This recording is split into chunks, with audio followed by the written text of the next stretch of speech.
Good evening and thanks again for another edition of Ideas Exchange. Tonight our conversation will be very practical. We'll be talking about things that are dear to your heart, concerns that everybody in Ghana is sharing, things on the lips of the average Ghanaian. If you tune into radio or you watch television, everybody is saying that things are tough. Now, it appears reality is dawning, and many people are asking, is Ghana gradually grinding towards a failed state? Now, later I'll share with you what the definitions you can look at if you want to talk about a failed state. You would recall that we have a country that many of us would have wished that by this time we would have moved far from where we were if things were that bad. But today, it appears the country may be shut down. Things may grind to a halt by the close of next week. Latest, maybe by the close of this month. And I'm doing this because of what appears to be labor agitations, which brings together all the workforce, government workforce, all deciding to go on strike at the same time. This has not happened in decades, that you find almost every Ghanaian worker agitating, and irrespective of the pleas, will be saying that they want to embark on strike. Just this afternoon, one of the groups of labor unions have issued a joint statement, and they have spelled out their timetable. By August 1st, they will put down their tools and they will join teachers who are already on strike.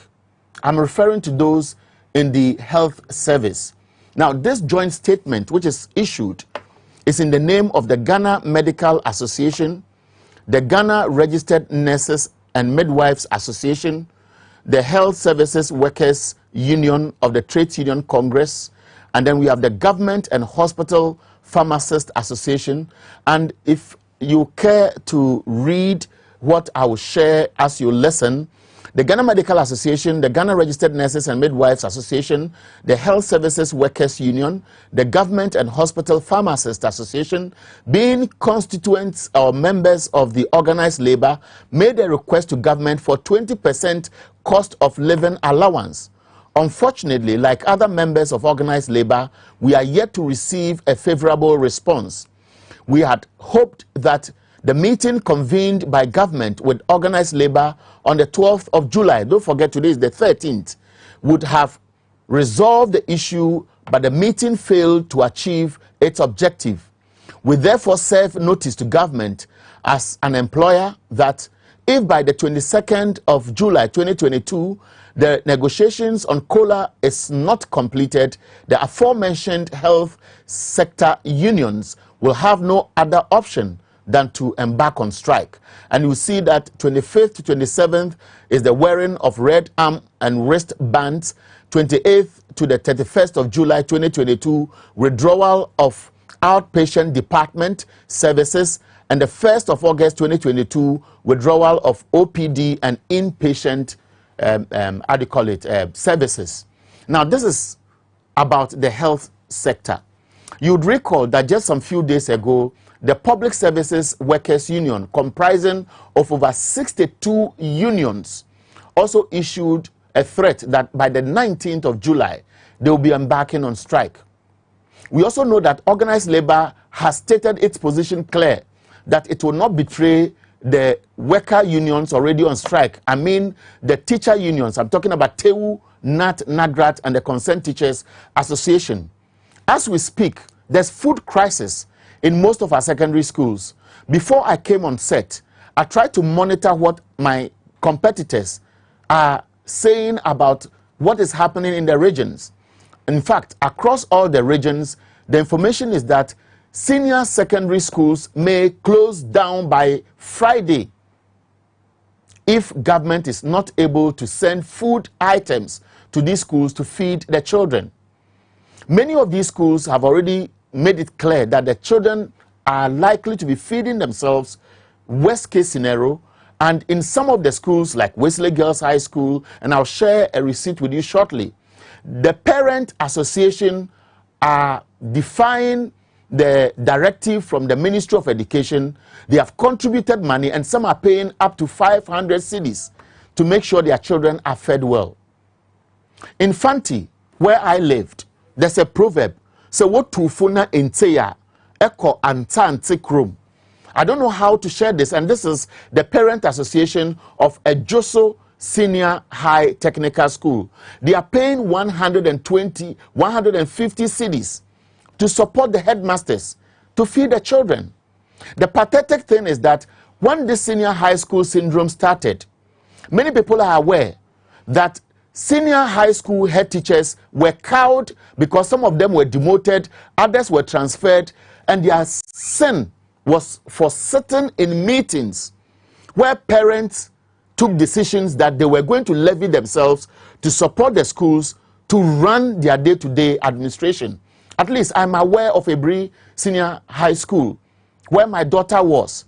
The headmistress was transferred to another school because she sat in a meeting where parents agreed to levy themselves. She has been sent to one of the technical schools in the eastern region. And the parents have since been angry, and they are saying that if we want to help, and government wants to be populist by saying free SHS, so whether you have money or not, don't support. Let's leave them. And that is where we are.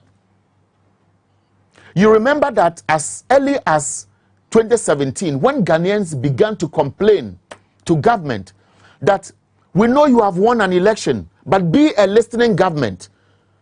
Take the advice of experts, people with experience, and cut down the size of your government. Government said the end justifies the means.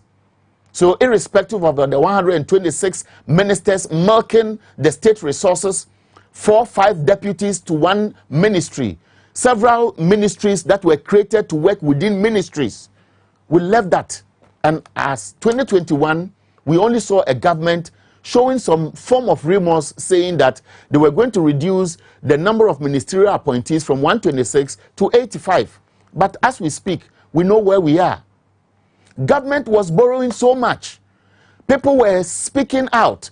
Don't borrow so much, and make sure you use the money judiciously, not for consumption or populist programs. The narrative at the time was that this is smart borrowing. Even as far back as 2019, when the IMF we are going to today, the World Bank, which will be supportive of whatever actions we are taking, we're cautioning government that your figures have been manipulated. When the minority in parliament consistently said that the figures don't make up, government made us believe that they were the best economists, they were doing the right things, and there was no cause for worry. Today we are where we are, and I will share a few things with you. You remember many people raised concerns about populist programs that were not going to generate income immediately, and therefore government must be measured in implementing them. Sloganeering: one district, one factory, one village, one dam, one district, one warehouse, free SHS, NAPCO, free allowance, and so on. Now, at the end of all these, we saw a government, you put aside corruption, which was spending at will, spending at the pleasure of the president. So today we have the revelations about how much money we have wasted on the National Cathedral, for example. We are aware of the concerns that were raised about the monies used to charter luxury private jets. And even when the president was being advised, he was doing it more. I hear today the majority leader in parliament is saying that the size of government is too much, and so we must think of cutting it down. I am asking, is it because we are going to the IMF? Because the IMF, from the understanding we have, is already raising concerns about our high debt portfolio, to the extent that even if by March, April 2023, they are considering giving us something, government may be pushed to the corner to take very, very difficult decisions. Even in the narrative, when the negotiations are ongoing, when people are throwing in advice about compromises government must make, government is saying that we are not touching free SHS, irrespective of the hunger we are putting our students through, irrespective of the anger among parents who have been shut up Government is saying free SHS won't touch it. I don't know who government is pleasing. When parents are even saying that they can pay, and so allow us to make the contribution and support you to feed our children well, government is adamant, saying that we are walking into the meeting. Free SHS is a no-go area. They are asking government, what about the other populist programs? Government is saying, don't go there. Now, our conversation will be in two folds. One will be talking about the crisis facing our senior high schools. All the teachers are on strike. So it means that the teacher and education workers union members who are used to cook for the children, clean their dormitories, and so on and so forth with the compounds are also on strike. The anger is so overwhelming, and it is reflective of the number of unions which are joining collectively the decision to embark on this strike. So, what do you think is the fate of our children? We will listen to the conversation that took place when the labor unions met and the narrative, the posturing of government, before we speak to the acting general secretary of the National Council of Parent-Teacher Associations. He will be reflecting on exactly how parents feel today about a wonderful program called Free SHS, but poor implementation and pride. Irrespective of the several calls, not over 1 year, first year, second year, third year, fourth year, even in 2021, when they were saying that after 4 years of implementation, it was time for a review, government said, no, we have the men, we are the most intelligent people, and today here we are with embarrassment. Yantante inti yeko antante krum. Watch what Wisdom Hedejome put together after observing how teachers walked out first from a meeting called by government, the body language of government at the meeting even before negotiations, and what triggered anger among other members. And so the stalemate would mean that if by Friday nothing happens, your child, if he's at school, will come back home lean because they have been starved by a government which does not want to listen and just wasting money. Very annoying, but you will get more from this short report by Wisdom Hedejome. Meeting between the government and the labor unions have ended inconclusively. We do not know when government will call yet another meeting, the meeting indicating their resolve not to call up the strike before negotiations. So that is the finance minister who is taking his turn out of the premises. Now, as you know, this meeting has ended inconclusively. What it means is that government would have to reconvene a meeting with organized labor and all the other unions to have an appreciation as to whether they will be able to, you know, have a compromise position. So as you can see, that is the finance minister walking out of the premises of the health ministry. So Honorable Ken Oforiatta, in your short, is the minister for education. Yao Educhum. He actually was the one that was calling the teacher unions to call off their strike before you know, they have any level of consultations or any level of engagement with the, you know, teacher unions and all the other, you know, persons who matter. Let's find out. Nothing was put on the table, and you know, we want the betterment of our people. What was the earlier confusion about? There was no confusion. Are you sure? Yes. Confusion where? In the room? Yes. Okay. No, but when we are discussing, definitely some voices may be high, some may be low, but at the end of the day, we are interested in the outcome of the discussion. You still support the strike? Supporting what? The strike. You still support it? Supporting the strike? Yes. Oh, for now, I think that they have declared the strike, and they are still on strike. And I think that if I were them, if I was in their shoes, definitely that's the same thing that I would do.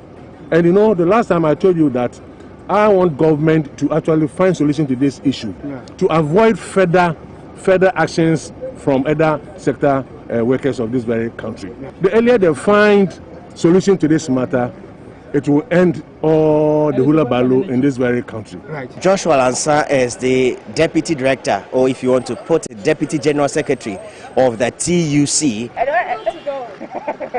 Organized labor was expecting government to have at least brought something on the table for a conversation.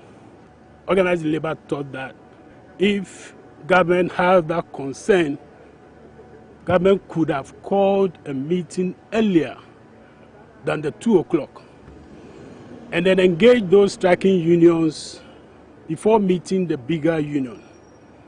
Unfortunately, that did not happen. And so organized labor thought that the timing we had is a timing for everyone.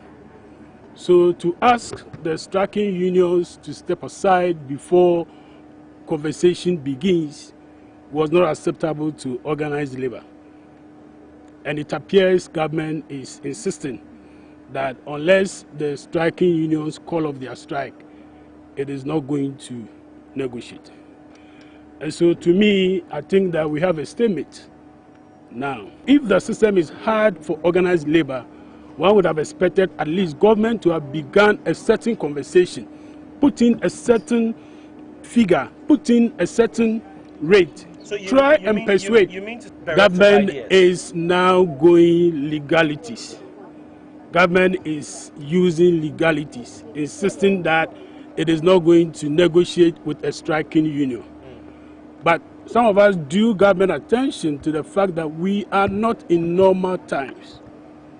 And so if we are not in normal times, they could have started the conversation rolling and then try and then persuade the striking teachers that because conversation have started and because you are making progress, you may have to call off so that we make progress.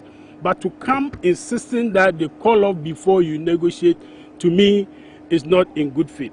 We receive invitation under organized labor, and we are part of organized labor. They are indicating and asking us to call off our strike before negotiations begin. Exactly. So what it means is that the government side is not ready to continue negotiations unless the teacher unions call off strike. They've held all organized labor hostage. And this is a betrayal of trust, because the understanding we had is that organized labor is being convened for us to find solution to the issue of cola. Right now, since we are undesirable, we think that before they even walk us out of the meeting, we are walking out of the meeting ourselves. Thank you very much. Thank you very much. Yes. Thank you very much. As you just saw, now what's happening is that the teacher unions are saying that their strike is still in force and that they have boycotted the meeting. So that was Wisdom Hedejome's report. Yesterday he was there till around 5-6 p.m. when the meeting closed. As we speak, we don't have any formal notice about when government is likely to call the labor unions for a strike. We'll be speaking shortly to the General Secretary of the National Council of PTAs. He's the acting General Secretary, Raphael Kofi Gabson. But before I introduce him to the line, I want to just provoke you in a second. First of all, these are the realities on the ground.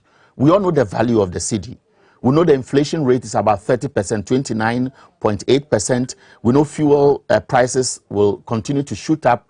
As we speak, GPRTU and other driver unions are planning to increase lorry fares. We also know that the government's debt portfolio is continuing to rise. As of April this year, it was up to 391 billion cedis. And then we also have the e-levy, which is not doing well. The Ghana Revenue Authority has said that it's missing its revenue targets as far as the tax component is concerned. And then we have all these labor agitations. Now, if already we know the economy is in crisis, do you think government can adequately sustain feeding the children? That is the narrative we are taking to the National Council of PTAs. Good evening and thanks for your time, Gabson. Gabson, this is TVXYZ. I hope you can hear me. Good evening again. Well, I know Gabson is on the line, and let's try to see if we can do the connection well to speak to him. But while we do that, I also want to remind you that one guest will join us in the studio, and we'll try to make time to give you the opportunity to also to speak out. We are going to IMF. People have made us look at IMF as if it is a demon. And so when IMF comes into the picture, instead of looking at an institution that is going to ensure that you manage your resources efficiently to break even and then turn the economy around, we have demonized it. And so as we sit, We don't even understand what really IMF is in for, whether they are coming to help us or they are coming to destroy us, because that is the narrative that is being put out there. That is one leg of the issue. The other one is, if it will take up to March, April next year, the earliest for government to get any form of support from IMF, and e-levy isn't doing well, and we also know that government revenues are not meeting the target as far as the first half of the year is concerned, what will be the implication if government is pushed to the wall so that it pays the cola? Will things be that worse? These are the issues that I want you to think about. Now, Gabson, the Acting General Secretary of the Council of PTAs National, is on the line. Thanks again, and good evening. Good evening, Mr. Ahianyo, and good evening to your chairman. Now, glad to be on your program. Good. The first question is, we've heard a lot about the agitation within the corridors of our senior secondary schools across the country. What are the sentiments among parents who speak to you as an association? Thank you very much. I think that our members are not happy with happening not only at the secondary school level, but also at the basic school level. You know, our structure is at the pre-tertiary level. So we start from the KG, the primary, the JHS, and the secondary school level. Issues about feeding at the basic school level is becoming very bad. You remember not quite recently, the Speaker of Parliament has become a goodwill ambassador to go around trying to find out from the Ghana school feeding secretariat why caterers are not being paid and why food rationing is also happening at the basic school level in selected schools across the country who are on the Ghana school feeding program. So it calls for words to the extent that the whole Speaker of Parliament can decide that he's even visiting the buffer stock, and the buffer stock is so complaining that the situation is so distressed that they don't have funds to even pay their contractors. These are the things that is reflecting the larger picture in the senior high school level because of the CAC. People's assessment more there, but we have forgotten that there's also the ST program rolling at the basic school level. So it tells you clearly that if the whole Speaker of Parliament is saying that the 97 pesos is so woefully inadequate, and even that amount is in arrears at the basic school level, and the teachers who have been employed and contracted by government to cook quality nutritious meals are rather cooking foods which are unhealthy. We need to feed our children. It tells you how bad the situation is. Yes, obviously we know how bad it is, and I'm sure as we have this conversation, we're sharing on our screens some footages that we have put together on how things are in some of our senior high schools. What we know is that there used to be parent-teacher associations, and as several decades ago, all of us knew how instrumental they were in helping schools to expand or improve on facilities that government could not readily provide. We also know that all student associations also played very instrumental roles. But what we understand is that the conference of heads of assisted secondary schools, many of them are scared, and so individual heads are not speaking out, and so our children are left to their fate. Now, how effective are PTAs today? PTAs, which used to be very effective, are becoming a pale shadow of itself. I say this with much pain at the country. We are allowing social systems that are community-based, that used to help us in situations like this, to go down because of political experience. I say this with all due apologies to whoever will be listening to me. Parent-teacher associations were one of the second most funding measures that complemented government efforts.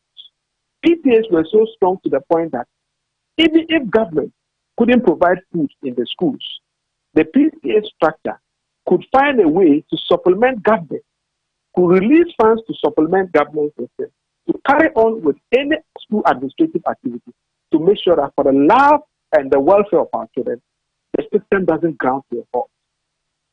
Since parents decided to take the autonomy of their association into their own hands, government deliberate policies have tried to cripple us and make us not effective to work. Excuse my language.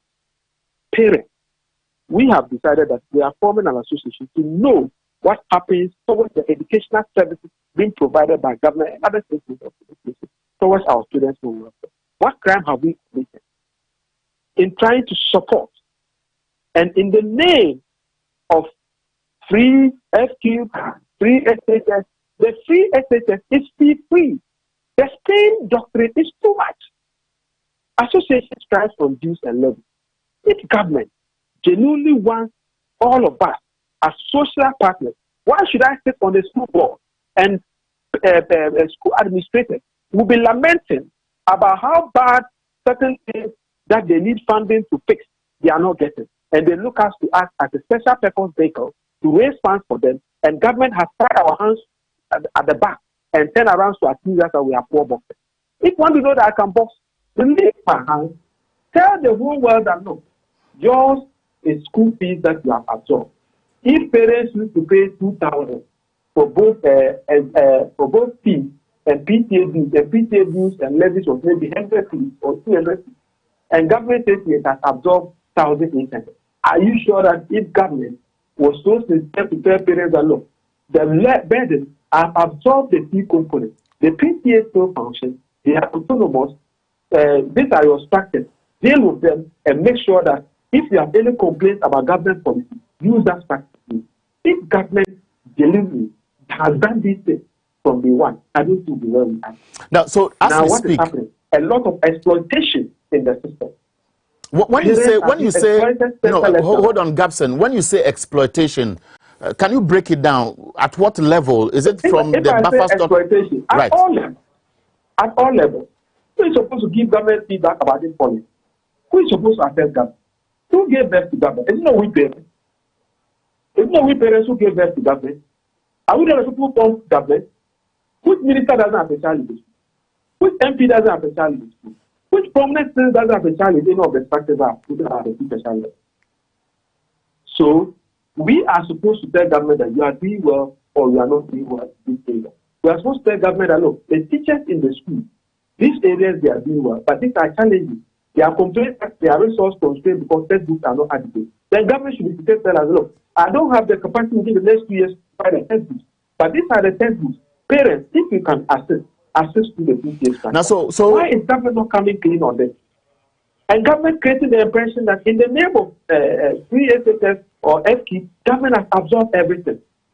I know associations are private. PTA is a private voluntary organization. And the NCPTA has registered all PTAs in Ghana with the office of the this office in Accra. All PTAs have been registered there. And we have been operating since 2013. But we've had numerous challenges.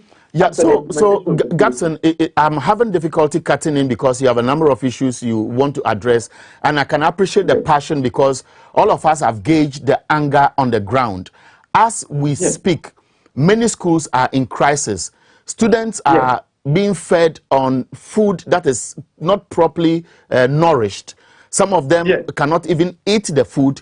And parents even don't have information about what is happening in schools because they don't have access. School heads are scared. Do you anticipate a situation where there could be an explosion where parents, out of anger, will just go and pick their kids and move away if government will not allow them to contribute? I anticipate that, but we hope and pray that we don't get to that situation. The reality on the ground is that even those days that foods were even in abundance or foods were adequate for the schools, when students even go to the dining hall and there is a mistake on the part of one person or the other and the kitchen staff don't cook food very well, students can go on riot because of some of this. We've seen how food has created student riots on all fronts, but the situation we find ourselves in these days, the intimidation on all fronts are too much. PTA executives will tell you that they are even being intimidated by school officials, GS officials, from operating. And when you confront these GS officials, they will point to you that the directive is coming from headquarters. You go to the headquarters, they will tell you we have not told them that. So we are acting something at our blind side. These are things that are not helpful. Okay, today, look at the situation we find ourselves in.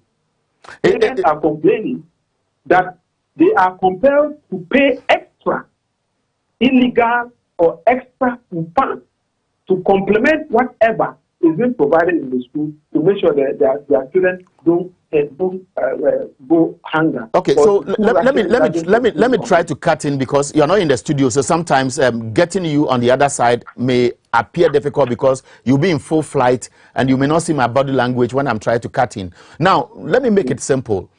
Do you foresee majority of Ghanaian parents with children in senior high schools now ready and willing to make some contribution towards the feeding of their kids? Because after all, it's about their health and sound mind on campus. And so that discussion must be on the table now. And how do you situate that with a government which is swallowed by its own intuition that, look, I said it's free, so I don't need anything, yet they cannot deliver? It's not about government saying that it doesn't need it. It's about the reality of the ground. I go to the hospital as a parent. I visited my child with the NHIS. I'm supposed to get some services for free because I'm rich. And I'm supposed to get those services. But there's a contract between me and the doctor. I get there and I'm told by the nurses that we are supposed to provide you this. But as we speak, we don't have that. Will I sit down and allow myself to die? No. But that is what is happening, because many parents are looking on while their children are suffering. Exactly. They are not looking on. So it means that your association is weak. It means your association is weak. We are weak. It's not that we are weak. You need resources to operate. The National Council of PTA strength is based on dues. Parents have been, excuse my language, been compelled to believe that the PTAs don't even exist. And even if they exist, they are not all PTA. I don't know who gave them to that name, and I don't know where it's coming from. But anybody you speak to will be pointing the corridors of GS and the Ministry of Education. You even have to the point that you have a head teacher frustrating PTA executives and even telling them that your tenure of office is over, they should go. I don't know whether when the head teachers were given appointment letters, they added PTA operations as part of their money. Okay, so when you read Article 175 of Ghana, it clearly states the public funds of Ghana. PTA funds are not public. They should allow us to regulate the activities of PTA. We have a good structure, we have a constitution, we have a legal mandate, we have recognition by the state that we should be the chief custodian of PTA operations. They should allow us and give us the support and urge us on. Government has been supporting the private sector to be able to operate better. Ally? Right. Ally? No, you are not. What prevents government from reaching out? Okay, so, say that, look, there's a reciprocal partnership between we and you people, because we are all partners in development as far as education is concerned. Okay, you are on school board, you are on SMC, and you have a role to play with the schools do well, and then the schools on daily basis for free. So what can we do together? Okay, so now going forward, what do you expect the old students associations to do? There are Class A schools. No, hold it. Let me land with the question. So that's one group. We also have teacher unions. If these poor boys and girls on campus, these days they complete JHS very early. So 10 years, 11 years, 12 years, you go and dump them there in boarding houses. Look on because they know the plight our children go through. What do you expect them to do differently to ensure that we hold government accountable and not to use our kids for political expediency? What I expect is that Ghana, I know, in situations of this nature, we all put our differences aside and we come together to salvage the situation. So I expect the old student association, who have reps on school boards and SM, to partner with their parent board, the PTA, because we have given them to them, we took them to school and they are now old boards. They should team up with us and let's see how we can come with a common board. And first of all, appeal to the teachers, because I always say the teachers are part of the PTA. They render special services to us to make sure that the PTAs run effectively. We have not told them they are not partners. And I'm saying it today on authority, association, parent-teacher association. So teachers, you yourself are parents yourself, and you yourself are members of the PTA. Please don't allow sometimes the comments from certain quarters to take away the love, to take away the care, to take away the passion, to take away the humanitarian services that you are doing for this nation. We are pleading with you, we are on our knees. That look, in as much as we share with you wholeheartedly that the cola demand is a cost of living adjustment that you are looking for against inflation. Today, inflation is about 29%. We are requesting for 20%. And we think that the capacity is there. Why don't we do it? Yeah, we all know that the situation we find ourselves in is not everything that can be fixed today. So we plead that we ourselves as PTA, we are trying to talk to our people to see whether if we appeal to government will give a hearing to us. As today they close down the day schools where 8 years have gone on vacation, they should close down all the others, leaving only the candidates, the Form 3, the JHS 3. They should leave them. And we are appealing to the state unions to provide us with a skeleton staff that can prepare this people for that examination. I think I like this strong note where this conversation draws to a close. I'm so grateful to you.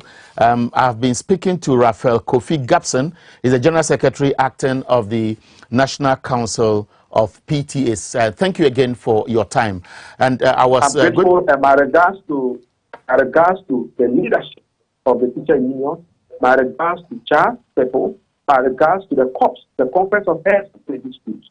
We are telling all of them and our teachers that look, the situation we find ourselves, we identify with their Gabson, thank you very much. I'm sure we also have the General Secretary of the Federation of Labour, Mr. Abraham Kumson, on the line. I'm going to engage him on the issue of the labour agitations in a country which is in crisis, a country that is broke virtually, a country that has so many bills from Get Fund to District Assembly Common Fund to managing, let's say, school feeding, for example, and to a tall list of promises that are yet to be fixed. And with the labour front asking for more when there is none. Mr. Kumson, good evening for your time. Mr. Kumson, you met government yesterday. You were not there in person, but I believe that once you are a labour unionist, what your colleagues do reflects your image, and obviously your group was there. There was a stalemate. Government came to the negotiation table with nothing on, that's barehanded. Is it strange or it's normal? Oh, it's strange. You see, this morning I heard the commission, Labour Commission, Executive Secretary, talking about illegal strike and all that. But you see, they should be very careful using this illegal thing, because if you read section 153 of the Labour Act, it says the parties to an industrial dispute are under an obligation to negotiate in good faith with view to reaching a settlement. What is the meaning of good faith? If you are negotiating with an employer and the employer is not displaying good faith, what happens? Because if government is not opening up, what do you expect the union to do? You see, the union has the right to embark on strike action.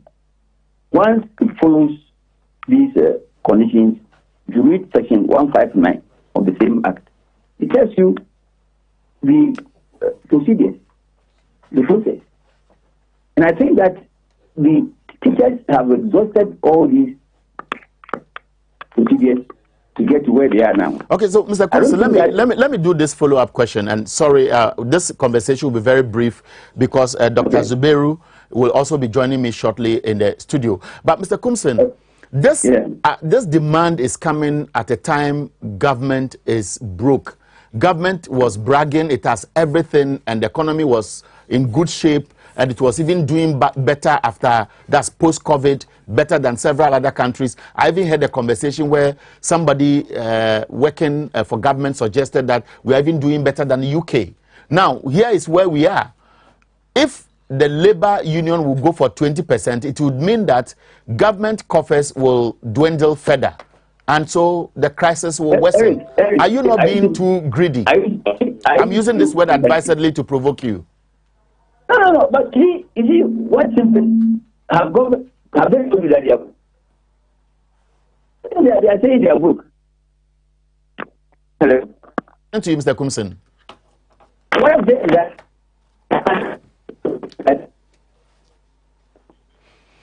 Unfortunately, your network is back. We will try to reconnect, and I'll do the last round with you. But let me welcome Dr. Ibrahim Zubairu, a senior lecturer at the Accra Technical University. He is also well known because he has been speaking on several platforms. He's a lecturer, he's in teaching public sector, finance, and accountancy. And I'm interested in his portfolio because we want to look at a broke economy, government working to the IMF, with all this, Rebecca said, no maybe bria, can it come out? Doc, you are welcome. Thank you, my brother. I'm happy you have joined us because you were billed to be here earlier, and I know you have a tight schedule. But we have 20 minutes left. Sure. Now, a government that is making a U-turn to go to IMF, which is not most likely to get what it wants within the next 7 months, with an IMF hinting that our debt portfolio is so much that it is most likely to affect what package they have for us. And with all these agitations, including your sector, because obviously the senior staff of your university are on strike today as we speak, are you not narrowing government too much into a corner?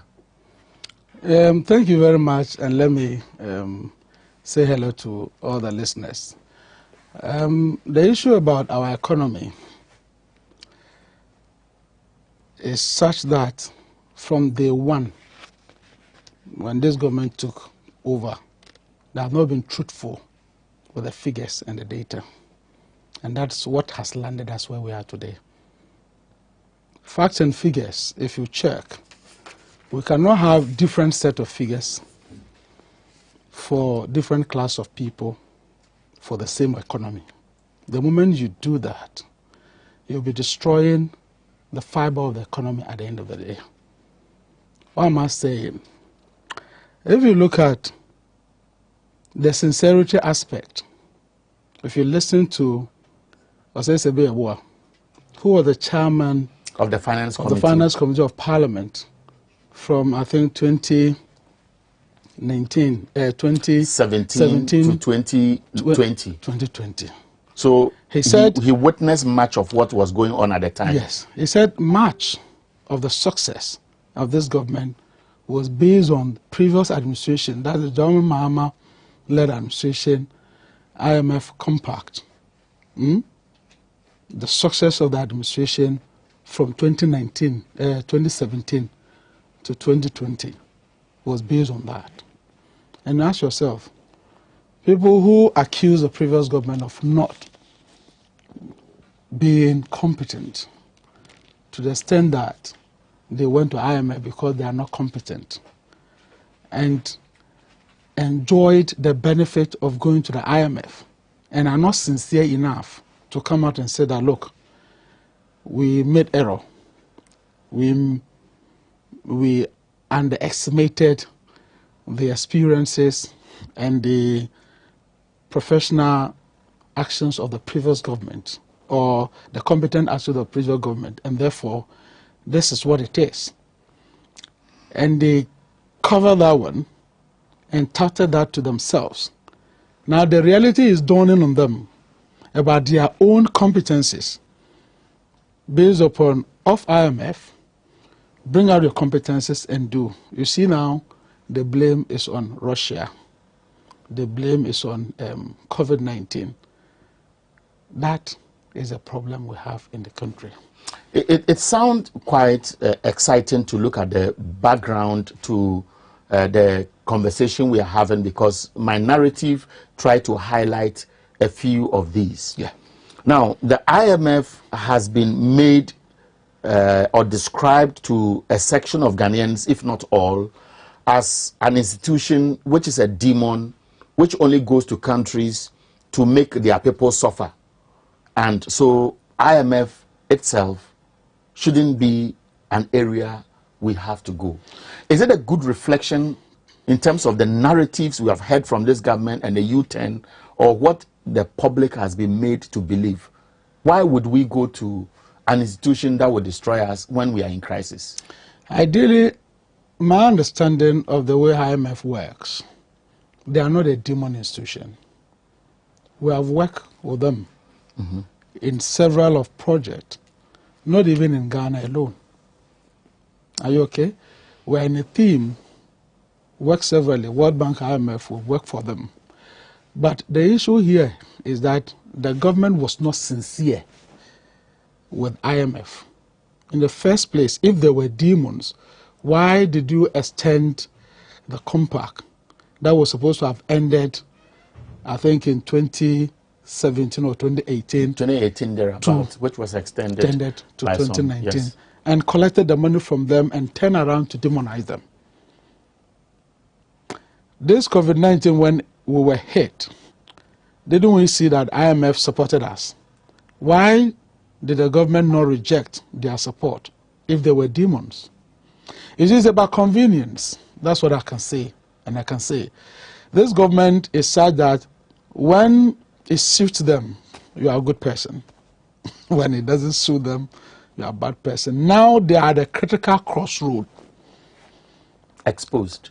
Seriously, they don't know what to do. They are bankrupt of ideas. I'm using this word advisedly. They are seriously bankrupt of ideas because they don't know where to touch and what to handle. It's like somebody who is being taken away by a river.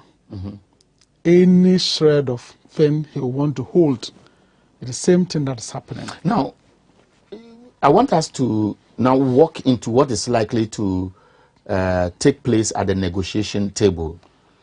Government put out some information about which is supposed to have been some kind of public education. What is IMF? What are we going for? What is most likely to happen? Is it a bailout? Is it a loan? What kind of support? All these things were done.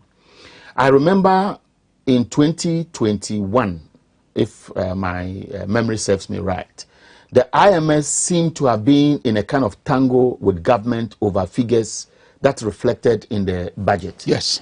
And at a point on one of the networks in Accra, I think it was a news file, one of our sister station, Joy FM, IMF official had to banter government. Yeah. Now, people are saying the finance minister's representation as a lead towards the negotiation is most likely to make things difficult for us because the World Bank or the IMF, who all belong to the Bretton Woods institution, may know much than they are going to show them, and the posturing is most likely to make things tougher for us.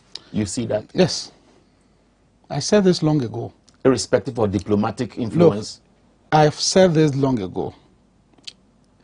In one of the stations, I indicated that the actions of the government will lead us one day, which not far distant in the future, that we'll have to eat humble pie and go back to IMF or the World Bank for assistance because we saw this coming.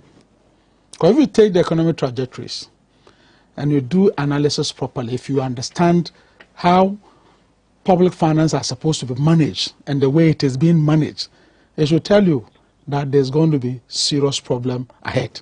And that is exactly what has happened. You remember there was this lecture that my brother Isaac Adongo gave at the Metro TV that I chaired the program. I do remember very well. Is exactly what we're saying. It's playing out. It's what is playing out because the government is not sincere with the data and information they have insofar as our economy is concerned. Now, as we speak, we are at crossroads. Yeah. Either we are lucky enough for IMF or some government somewhere comes to bail us out, or things get worse, if not more than the current situation. Now, some have asked government that take bold steps now, cut down on expenditure, suspend populist programs. Government's narrative is that no, no, no. Today, Oseche Mensah Bonsu, for example, is being reported widely saying that, look, government can reduce the ministerial appointees to about 19 or so, scrap regional ministers and so on. Do you think this government, based on its past record, will be pushed to the wall to now listen to the voices it rejected because we are cornered? It can't go to the bond market. Investment community is not interested in Ghana anymore. We are not attractive. Or the pride will carry us into a ditch? You must know those you are dealing with. How do you mean? The finance minister and the people that he has to work with in the finance ministry. Dr. Baumia is there. You see, I've been talking about this man, but people don't listen. The gentleman was overhyped by the media. When we want to talk about economy, people who understand industrial economy or proper political economic management, you can't count him.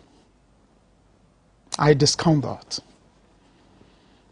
Media overhyped him. That's to make, you see, Ghanaians are such that we take things... We are gullible. Seriously. And when we are gagged with information, it is normally difficult, and they know that, to analyze them properly and separate the chaff from the reality. That is one of the biggest problems we have in the country. Even if somebody is telling them the truth, what they've heard earlier becomes the norm for them, and they're not ready to listen until we all fall down. Now, why are we here in the first place? We're borrowing, isn't it? Smart borrowing. Because the previous program, or the program of the previous government, has made us more credible. Such that we can go to the bond market and borrow.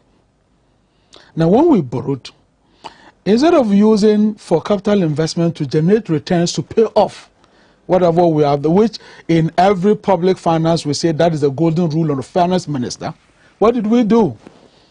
We used to pay the recurrent expenditures, pay salaries and allowances, pay consultancies, huge monies. And the money was down the drain. Okay, so unfortunately, because you couldn't join us early, we'll try to wrap up and then lump things together going forward. Yeah. So I'm coming there. You and your team are asking for cola. And you know, as somebody into public finance, what's your public sector finance and accountancy, you know the books, and you've done a lot of research and you know much.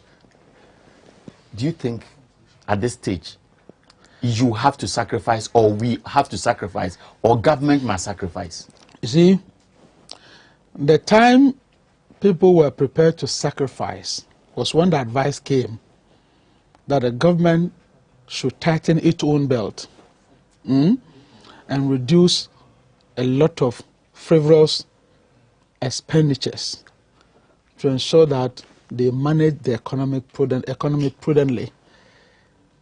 They looked down upon everybody and did what they wanted.